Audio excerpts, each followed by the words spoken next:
Imagine living to 105 years old, still practicing medicine, and holding the secret to a long, vibrant life. This isn't science fiction. It's the real story of Dr. Shigeki Hinohara, Japan's oldest practicing physician who defied aging and revolutionized our understanding of longevity. What if I told you that the key to adding decades to your life isn't found in expensive supplements or grueling exercise regimens, but in simple daily habits that anyone can adopt? Dr. Hinohara's groundbreaking approach combines ancient wisdom with cutting-edge science, revealing how small changes in your routine can dramatically impact your lifespan and quality of life. In this video, we'll dive deep into Dr. Hinohara's most powerful insights, including the nightly ritual that could be the ultimate anti-aging hack on our podcast, the foods he swears by for cellular rejuvenation, and a mindset shift that could add years to your life.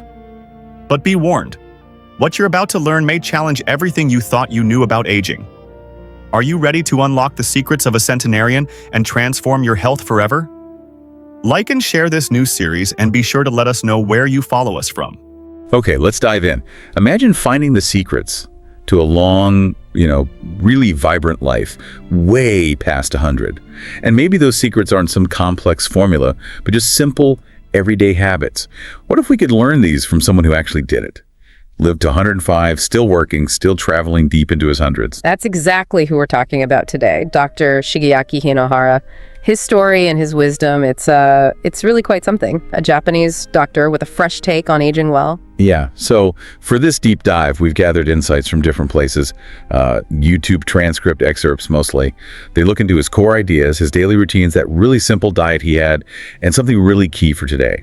This specific nighttime ritual he advocated for, especially, for folks over 60. Right. And our goal here is basically to, cut through everything and pull out the most important stuff. The core knowledge from Dr. Hinohara on longevity and just feeling good. It's not just about more years. It's about having more life in those years. Absolutely. Yeah. Dr. Hinohara, wow. Living to 105, still seeing patients at 100, flying internationally for lectures at under 1. He even said he felt like he was in his 70s when he hit 100. That alone grabs your attention. It really does. And his view, it wasn't just about the physical stuff. It was holistic. Mind, body, spirit, all connected. Diet and exercise mattered, sure, but they were part of a much bigger picture. Okay, so it sounds like it starts with a mindset, a lifestyle foundation. What were those main pillars that came through in the sources? Well, the big ones were staying active and staying engaged. Always. He'd tell people, don't stop moving, take the stairs, skip the elevator, find ways to move naturally, gardening, stretching while you watch TV. His whole point was your body gets used to how you treat it. Act old, feel old. Use it or lose it. Yeah, makes sense. And he wasn't a fan of traditional retirement, was he? No, not at all. He really pushed people to stay busy. Meaningful work, passion projects. Find your ikigai, that reason to get up in the morning. Having goals, whether it's work, hobbies, helping people, it keeps you sharp, mind and body. Purpose, right. What about the mental game? Stress, staying positive. Oh, hugely important. He talked a lot about laughter, positivity, surround yourself with good influences, don't dwell on the bad stuff, find joy, music, creativity, friends, and let go of grudges. He saw those as really damaging. Interesting. And this next one, especially from a doctor, his view on medical treatments. Yeah, that was pretty forward-thinking. He was wary of relying too much on procedures and pills, especially as you get older. He was big on prevention through lifestyle, and he told patients, question things, ask if that procedure is really necessary. A lot can be avoided, he thought. A doctor telling you to question the doctor. I like that. What else was foundational for him? Giving back, helping others. He felt that contributing, being part of something bigger, brings real fulfillment. He spent a lot of time in public service, mentoring younger doctors. It gives life meaning. And the classic one for long livers. Keep learning, stay creative. Absolutely. He was writing, lecturing, staying curious about medicine, about the world, right up until the end, learning new things, going to cultural events. It keeps the mind active. He really believed curiosity fights off cognitive decline. It's like exercise for the brain. So these principles, activity, engagement, purpose, positivity, questioning treatments, giving, learning, link, They weren't just nice ideas, they were the bedrock. They created the environment for everything else, like his diet, to actually work long term. Exactly. That's the framework. You build that supportive environment inside and out. And then within that, his daily habits, like his diet, were surprisingly simple. Simple, moderate, intentional. Yeah, I liked his line about not tiring the body with too many rules. Right. His typical day's food, from what the sources described, was pretty minimal compared to what most of us eat. Let's break it down. Breakfast, coffee, milk, orange juice, and that tablespoon of olive oil for arteries and skin, he said. That specific addition. Then lunch. Often just milk and a few biscuits. Sometimes, if he was super busy, nothing at all. Wait, nothing? Really? How did that work? He said it was because he was so focused on his work. When his mind was completely absorbed, he just didn't feel hungry. It really shows how his mental state and his physical habits were like intertwined. Dinner was a bit more, but still modest. Veggies, some fish, rice. And meat, only twice a week. About 100 grams. Like a deck of cards, basically. Tiny amount. And just a little dark chocolate sometimes. Very lean. Definitely. It lines up perfectly with this Okinawan concept, Tarachi Hachibu. You hear about it with centenarians there. Ah, yeah. Eat until you're 80% full. Stop before you feel stuffed. Exactly. And the science is catching up on why that's so important, especially as we age. Eating less reduces the load on your system, less inflammation, less oxidative stress, those things that basically age you from the inside out. And it helps manage weight without crazy diets. So it's like giving your body's engine less work to do. Pretty much. Less metabolic strain. It helps balance your hunger hormones, ghrelin, and leptin. And it might even kickstart autophagy, that's your body's cellular cleanup crew. For anyone over 65, managing inflammation and metabolism is just critical for preventing age-related diseases. Dr. Hinohara lived this. Small portions, stopping early. And on the other side, what did he avoid? Sugar and processed foods seem to be big no-nos. Huge. He saw them as aging accelerators. Sugar drives inflammation, insulin resistance, and it causes glycation sugar molecules literally gumming up your proteins. That affects everything, including your skin's elasticity. Those AGs, advanced glycation end products, they really do age you. Processed foods, just loaded with bad fats, refined stuff. They contribute to metabolic problems, heart issues, cognitive decline, all bigger risks after 65.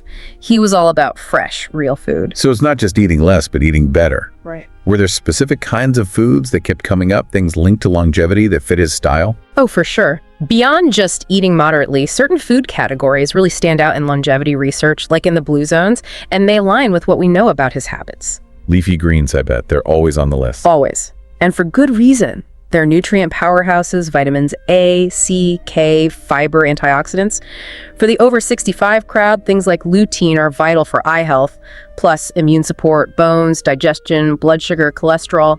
The list goes on. Lower risk of chronic diseases, too. What about fermented foods? That seems big in Japanese diets and longevity talk. Super important. It's all about the probiotics, the good gut bacteria. A healthy gut microbiome is foundational. Digestion, absorbing nutrients, your immune system, it's all linked.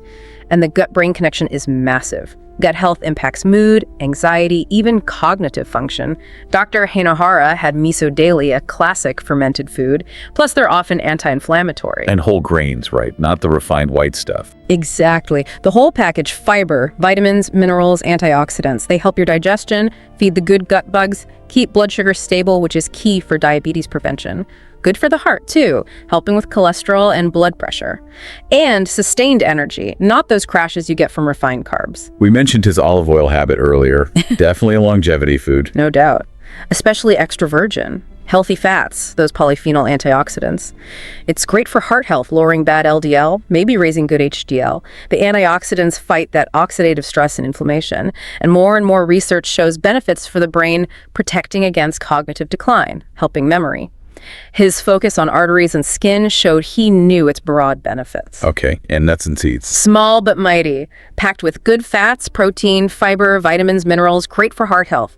They help maintain muscle mass, so important as we age. Support brain function, think walnuts for omega-3s.